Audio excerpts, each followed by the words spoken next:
the Desert Tiger Podcast. Hey there. Hello, Alicia. How's it going? It's good. How are you? I am having a lovely day so far, so I cannot complain myself. Fantastic. Nice to meet you. Nice to meet you as well. Always nice to meet someone else who's driven, following their dreams, a creative spirit. Absolutely. Likewise. Fantastic. So we're here to dive into your sophomore album here today. Absolutely. Are you ready to do so? I'm ready. Bring it on. Okay, so I want to lay a little bit of a foundation for the listener. So I want to get an idea of exactly when this album began to come together, because your debut album, I Learned the Hard Way, came out in 2017. You dropped one single in 2019. So when exactly did this specific album, this new project, Joan, begin to take shape? It started, well, the album itself began to take shape much later, but some of the songs were written back at the end of 2017, right after I Learned the Hard Way came out, really. Most were written throughout 2018, 2019. And it wasn't really until I started recording, which was in the fall of 2019, that the feel of this album and the collection of songs really kind of came together. And a couple of songs were written just for this album around that time when we started recording. And so it's been a 4-year endeavor to get this thing into the listener's ears. Well, sometimes it takes time to make sure that a project is right, to make sure that we're getting the right energy inside of what we're trying to capture. So what were you trying to capture within this 4-year period? Well, even though it was written over a 4-year period, it's pretty much about a specific moment in time. And once we started recording and getting a feel for it, it became a much more cohesive piece. This album became kind of more of an experience, kind of solidified experience, instead of just a bunch of collections of songs. So that's what I was waiting for. I was kind of waiting. I wasn't really ready to record this album, back in 2017 when I started writing these songs. I still had a lot to go through personally before I was ready to kind of put all of these together and put them out into the world. And and then we started recording in 2019, and I found out I was pregnant while we were recording. And then, as we all know, the world shut down. So put a little bit of a delay on. Okay, I can see how that may put a little bit of a pause on things. Sometimes that specific situation itself can really put things in perspective, I can imagine. Totally. Yep. Okay, so this album was partially recorded beforehand and then finished off during the pandemic then? Correct. Yeah. So it was started in Toronto in 2019, and then it was finished. I live in Charlottetown, Prince Edward Island, and my producers are in Toronto. So it was finished with me in a little setup in this spare room that I'm in right now, doing vocal takes and vocal tracks and sending them along to Toronto, and in between baby naps. So you were originally in Toronto when the album began. So when did you move back to the Atlantic part of Canada then? Well, I've kind of been coming and going from here since 2014. I'm from New Brunswick, and I did live in Toronto for about 10 years, but I I'd say I mean, I moved back during the pandemic and to have a baby and have some roots. Okay, that's fair. That's fair. Give it a probably a good place to grow up. I haven't been to that side of the country, but I can imagine it's a very beautiful place. So probably a good place to raise a young one. It's pretty good out here. Yeah. All right. Well, hopefully I can go visit for myself one day. But of course, as you said, you had to do everything inside of your spare bedroom there. So did you have like much of experience recording your own stuff? Were you demoing your own work before, or was this quite a learning process for you? It was a bit of a learning process. I mean, I have uh, demoed some stuff before, but not, it's me alone with a crappy mic and GarageBand. So it was a bit of a learning curve, but I had great help in one of my producers, Peter Fusco, who told me what mic to get and got me all set up, and yeah, we got it done. It wasn't ideal, but the fact that it got done regardless, I was pretty proud that we made it happen. Absolutely, as you should be, because I mean, it was a time that many of us had to adapt. And even as you, as a new mother, you weren't just adapting as a musician, you were also adapting otherwise as a human being, as a caregiver. So, Yes, yeah, it was a big adjustment, and I had baby in July, and we didn't really start um, this project again until October. So it took some time to get back on the horse. okay, which is perfectly fair. As you said, you had a good team, though, to help you do exactly that, to help guide you into how to turn a spare bedroom into a nice little vocal booth. So you kicked out the tunes. You mentioned that one Peter Fusco helped you to bring this album together. I know that one Stuart Cameron also happened to work on this project, both quite heavy producers. So besides guiding you on what equipment to get, what else did they happen to bring to this project? Well, I write kind of folk pop songs, and they make them cool. um, I kind of been working with them since 2015 is when I met them. And they did the first record as well. And it's much more of a country feel, but this one, we all wanted to take it in a different direction, but they really, they brought their skills, and they brought what they're really good at, which is, rock and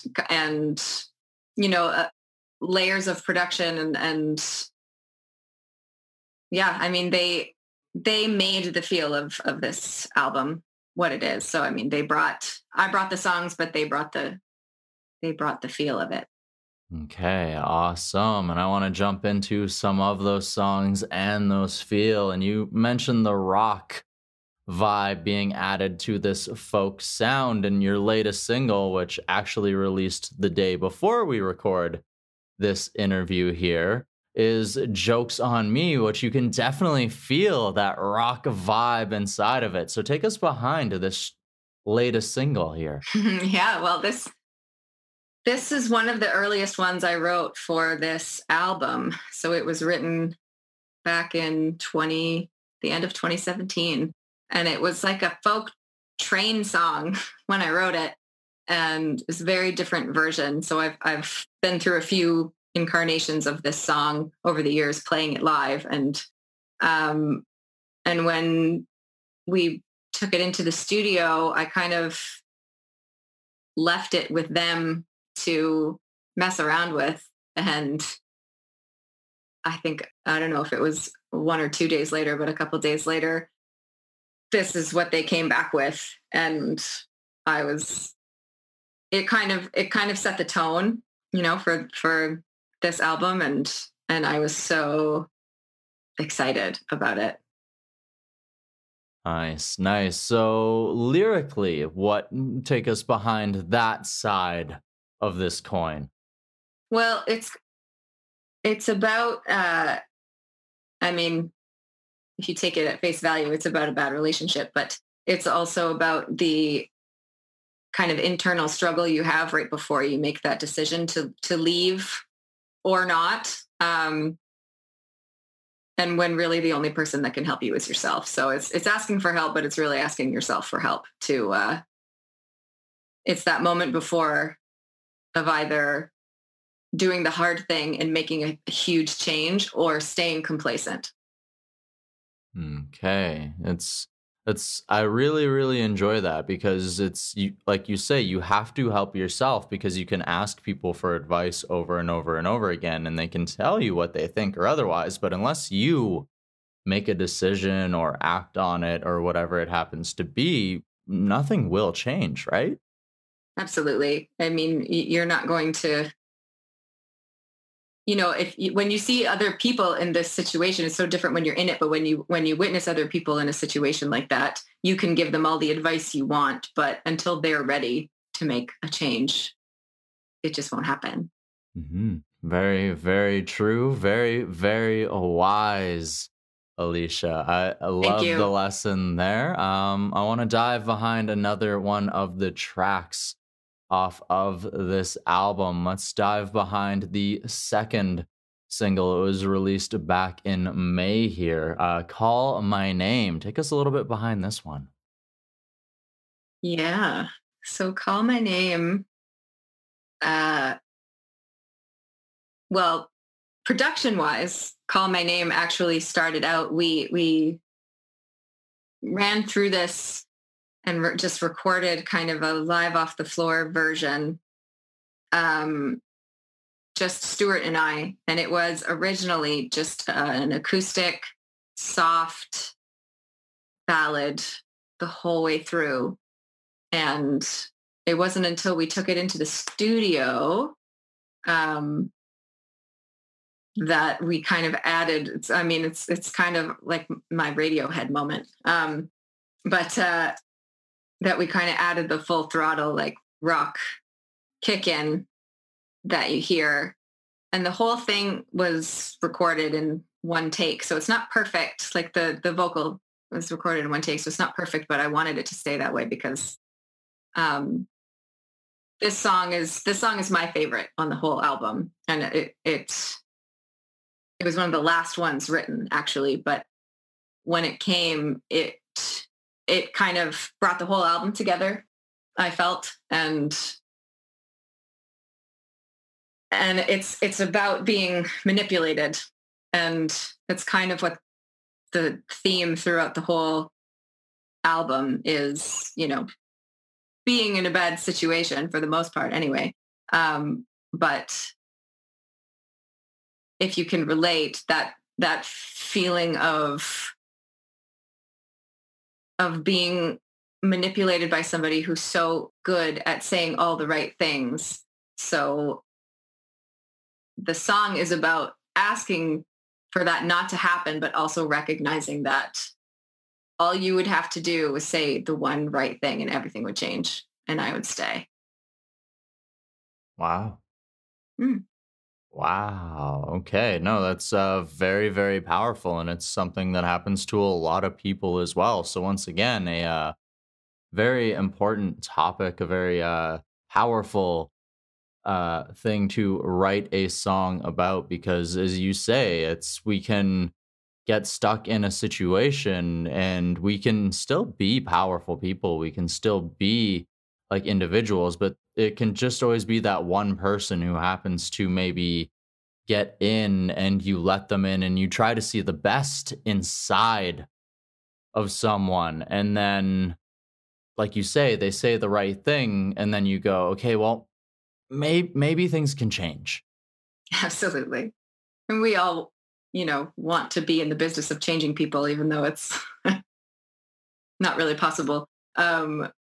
But yeah, you know, so many people, not everybody, but so many people have that person in their lives that they just have this huge blind spot for. Hmm. Whether it's a friend, a family member, a relationship, whatever it happens to be, Yeah. it just happens. Yeah. All right. All right. So we, of course, speak of a song called Call My Name there. And the title to this album happens to be a name that sort of important to you. So, Joan, what does Joan mean to Alicia Toner? Joan is my middle name. And when I was born, my name was already picked out. My parents had already named me before I was born. And when my father saw me, he said, she's not an Alicia, she's a Joan. And he's never called me anything but. Um, my first name remained Alicia, and I do went by Alicia in school, but most of my family and some very close friends call me Joan and have my entire life. So it's a bit of it's a little bit more personal.